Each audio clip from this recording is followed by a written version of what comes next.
Hello everyone, ఈ రోజు నుండి న్యూగా మనీ మేకింగ్ అనే సిరీస్ స్టార్ట్ చేస్తున్నాను.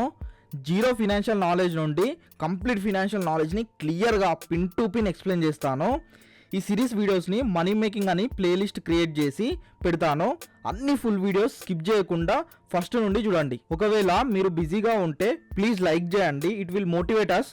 వాచ్ లెటర్లో యాడ్ చేయండి, ఫ్రీ అయ్యాక చూడండి. సో లేట్ ఎందుకు, మనీ మేకింగ్ సిరీస్ ఫస్ట్ వీడియోని స్టార్ట్ చేద్దాం.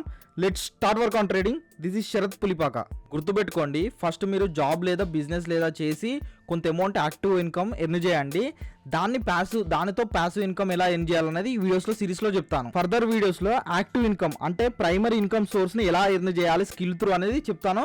కాకపోతే ఇప్పుడు మాత్రం ప్యాసివ్ ఇన్కమ్ సోర్స్ ఎలా ఎర్న్ చేయాలో ఈ సిరీస్లో చూడండి. లెట్స్ సే ఎగ్జాంపుల్, జాబ్ లేదా బిజినెస్ చేసి ఒక 1 lakh ఎర్న్ చేశారు అనుకుందాం. దాన్ని ఎక్కడ ఇన్వెస్ట్ చేయకుండా మీ బీరువాలో మీ ఇంట్లో పెట్టారు. Security purpose, safe and secure ఉంటుంది, మీ కళ్ళ ముందు ఉంటుందని మీ ఇంట్లో అమౌంట్ పెట్టుకున్నారు కదా. ఒకసారి మీరు ఏం చేయండి, ఒక స్కూటీ షోరూమ్కి వెళ్ళండి.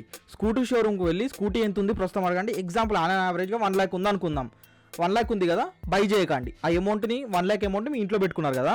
ఒక 10 years తర్వాత మళ్ళీ అదే స్కూటీ షోరూమ్కి వెళ్ళండి. వెళ్ళి అప్పుడు స్కూటీ ఎంత అని అడిగితే తను ఏం చెప్తాడు, ఒక 3 lakhs 2.5 lakhs అయిందని చెప్తాడు. అప్పుడు మీ 1 lakh వాల్యూ ఉంటుంది. అంటే మీ 1 lakh అనేది మీ కళ్ళ ముందే ఉంటుంది, సేఫ్ అండ్ సెక్యూర్గా ఉంటుంది. కాకపోతే దాని వాల్యూ అనేది పడిపోయింది కదా. ఎందుకంటే ఎవ్రీ ఇయర్ మన ఇండియాలో ఇన్ఫ్లేషన్ అనేది 4 to 5% ఉంటుంది.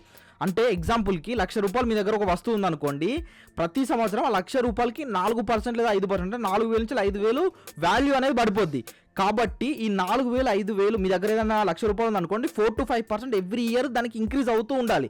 ఇంక్రీజ్ అవ్వలేదు అనుకోండి, మీ దగ్గర అమౌంట్ అనేది కళ్ళ ముందు కనబడుతుంది, కాకపోతే దాని వాల్యూ అనేది పడిపోద్ది. మీరు ఇండైరెక్ట్గా మీరు లాస్ అయినట్టే. మీ అమౌంట్ మీ దగ్గర ఉన్నా కూడా దాని వాల్యూ పడిపోవడం వల్ల మీరు ఇండైరెక్ట్గా లాస్ అయినట్టే అండి. లేదు, మీరు ఇవన్నీ చెప్పినా నేను వినను, నా అమౌంట్ నా కళ్ళ ముందే ఉండాలి, సేఫ్ అండ్ సెక్యూర్గా ఉంటుంది అని మీరు అనుకుంటున్నారా? సరే, దానికి ఒక ఎగ్జాంపుల్ చెప్తా వినండి. ఆన్ యావరేజ్గా మిడిల్ క్లాస్ పీపుల్స్ వాళ్ళ సాలరీ వచ్చేసి ఒకరికి 20,000 ఉండొచ్చు, ఒకరికి 15,000 ఉండొచ్చు, ఒకరికి 30,000 ఉండొచ్చు, ఒకరికి 50,000 ఉండొచ్చు, ఒకరికి 60 ఉండొచ్చు, ఒకరికి 70 ఉండొచ్చు. నేను ఆన్ యావరేజ్గా నేను ఏం చేస్తాను, ఒక 50,000 ఉంటుంది అనుకుందాం. 50,000 మీద మనం ఎగ్జాంపుల్ అనేది తీసుకుందామండి. 50,000 సాలరీ మీకు వస్తే మీరు ఏం చేశారు, ఎగ్జాంపుల్ మీ ఖర్చులు పోగా, మీకు డైలీ నీడ్స్కి పోగా, లేదంటే మీ అడిషనల్ ఖర్చులకు పోగా మీరు ఏం చేశారు, ఒక 10,000 సేవ్ చేశారు అనుకుందాం. ఎగ్జాంపుల్కి 10,000 సేవ్ చేస్తే ఒక ఇయర్కి మీరు ఎంత సేవ్ చేస్తున్నారు, 10,000 మీరు మీ ఇంట్లో పెట్టుకుంటున్నారు. అట్లా మీరు ఒక ఇయర్ దాకా మీ ఇంట్లో పెట్టుకుంటే ఎంత అవుతుంది, 1,20,000 అవుతుంది. ఆ 1,20,000 ఇయర్కి అవుతే ఒక 30 years మీరు హోల్డ్ చేశారు అనుకున్నాం. అట్లా 30 years మీరు ఇంట్లో పెట్టుకున్నారు అనుకున్నాం. పెట్టుకోవడం వల్ల ఏమవుతుంది, 30 yearsకి ఎవ్రీ ఇయర్ 1,20,000 అంటే 36 lakhs అవుతాయండి.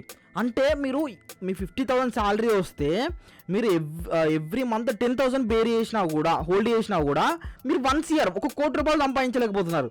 మీరు ఏమనుకుంటారు, అరే అట్లా కాదండి, నేను ఈ ఇయరే నాకు సాలరీ 50,000 కదా, నేను 10,000 చేస్తాను, నెక్స్ట్ ఇయర్ సాలరీ ఇంక్రీజ్ అవుతుంది, నేను ఎక్కువ హోల్డ్ చేస్తాను అనుకుంటే, మీరు గుర్తుపెట్టుకోండి, లైఫ్లో మనకు సాలరీ అనేది ఇంక్రీజ్ అయినప్పుడు మన ఖర్చులు కూడా పెరుగుతాయి. శాలరీ 1 lakh శాలరీ ఉన్న వాళ్ళకు 1 lakhకి ఖర్చులు ఉంటాయి, 2 lakh శాలరీ ఉన్న వాళ్ళకు 2 lakh ఖర్చులు ఉంటాయి. మీరు ఏం చేస్తారు, ఒక సాలరీ ఇంక్రీజ్ అవుతే కార్ కొనుక్కుందాం అనుకుంటారు, సాలరీ ఇంక్రీజ్ అవుతే గోల్డ్ కొనుక్కుందాం అనుకుంటారు, సాలరీ ఇంక్రీజ్ అవుతే మన రియల్ ఎస్టేట్ మీద ఇన్వెస్ట్ చేద్దాం అనుకుంటారు, సాలరీ ఇంక్రీజ్ అవుతే బైక్స్ కొనుక్కుంటారు. అట్లా సాలరీ పెరగడం వల్ల ఏమవుతే మీరు హోమ్ లోన్స్ పెట్టుకుంటారు. కాబట్టి మీరు సేవింగ్ చేసే అమౌంట్ అనేది మాత్రం క్వైట్ అనేది మారదు, పెద్ద చేంజ్ అనేది మారదు, కొంచెం సైట్లీ డిఫరెన్స్ అనేది చేంజ్ అవుతుంది మీకు సాలరీ ఎంత ఇంక్రీజ్ అయినా కూడా.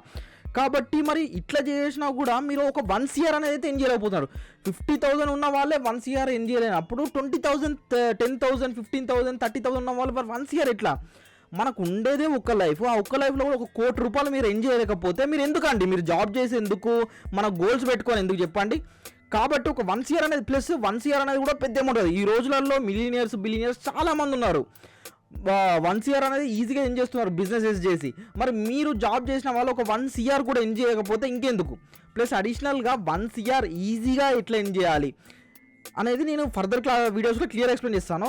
అంటే మీకు ఇప్పుడైతే అర్థమైందా, మీ దగ్గర ఉన్న అమౌంట్ని మీరు ఇంట్లో పెట్టుకోవడం వల్ల మళ్ళీ ఇంకో డిసడ్వాంటేజ్ చెప్పమంటారా. ఇప్పుడు నేను చెప్పాను 1,20,000 ఎవ్రీ ఇయర్ అవుతుంది, ఒక 10,000 పెడితే ఒక 30 yearsకి ఏమవుతుంది, 36 lakhs అవుతుంది అని చెప్పాను కదా.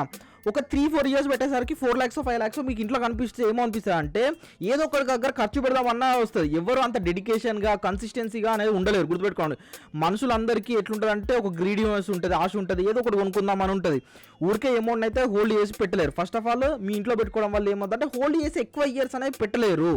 అది ఎక్కడో ఒక దగ్గర ఖర్చు పెట్టాలనిపిస్తుంది. కాబట్టి మీరు గుర్తుపెట్టుకోండి, మీకు అర్థమైంది కదా, మీరు మీ దగ్గర పెట్టుకోవడం వల్ల ఫస్ట్ ఆఫ్ ఆల్ వాల్యూ అనేది పడిపోద్ది. ఎవ్రీ ఇయర్ 4 to 5% వాల్యూ అనేది పడిపోద్ది. కాబట్టి మీరు ఎక్కడో ఒక దగ్గర ఇన్వెస్ట్మెంట్ అయితే చేయాలి. అట్లా మన ఇండియాలో ఏమేమి ఇన్వెస్ట్మెంట్స్ ఉన్నాయి అనేది, మేజర్ ఇన్వెస్ట్మెంట్స్ ఏమేమి ఉన్నాయి అనేది ఫర్దర్ వీడియోలో క్లియర్గా ఎక్స్ప్లెయిన్ చేస్తాను. ప్లీజ్ ఫుల్ వీడియో అనేది స్కిప్ చేయకుండా చూడండి. ఈ వీడియో వల్ల మీకు ఏమైనా నాలెడ్జ్ అనేది గెయిన్ అయింది అనుకుంటే కొంచెం ప్లీజ్ సబ్స్క్రైబ్ చేసుకోండి, ఫాలో చేయండి, మీ ఫ్రెండ్స్కైనా రిలేటివ్స్కైనా షేర్ కూడా చేయండి. ఓకేనా? థ్యాంక్ యూ సో మచ్ అండి.